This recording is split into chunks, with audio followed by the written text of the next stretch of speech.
Les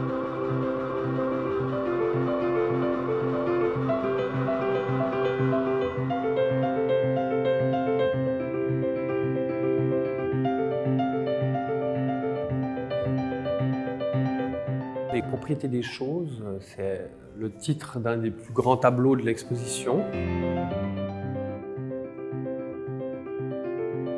J'étais inspiré par un tableau de Franz Schnieders.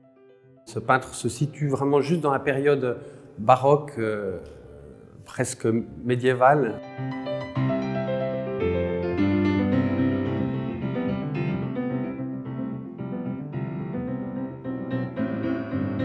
C'est une période que j'aime beaucoup parce que c'est un peu le début de l'encyclopédie où on faisait des longs voyages et on ramenait des oiseaux exotiques. On pouvait les voir, les toucher. Beaucoup de peintres ont peint des perroquets, des oiseaux chatoyants. À peu près dans les mêmes années, il y a eu donc Les propriétés des choses, un livre écrit par Barthélemy Anglais qui est une vulgarisation, un livre de vulgarisation scientifique, et puis c'est un peu les connaissances de l'époque qui sont toutes rassemblées dans ce bouquin. Et enfin, c'est un livre très drôle parce qu'avec les connaissances qu'on a aujourd'hui, on conçoit le monde différemment.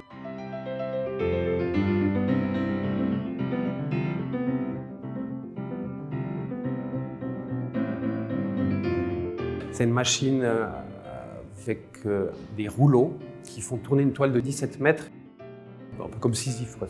Ça revient sempiternellement la même journée, avec les mêmes préoccupations.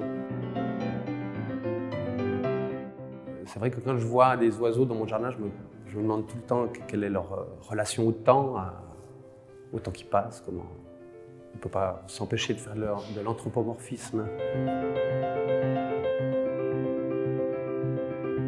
L'exposition se situe dans deux salles un peu symétriques. Il y a une salle qui est plus liée à des paysages enneigés avec plutôt des scènes.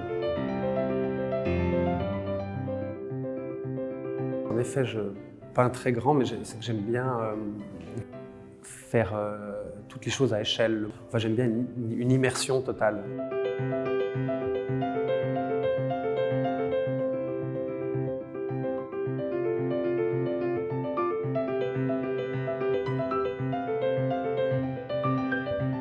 Ce que je vois quand je me balade n'est pas vraiment en accord avec ce que je pense.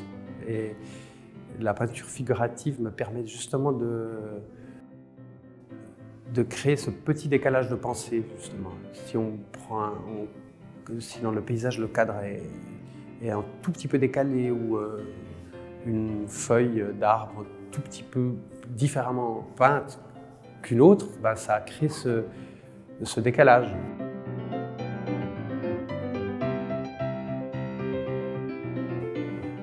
Entre l'abstraction et la figuration, je crois qu'on est un peu toujours dans ces questions-là, je pense.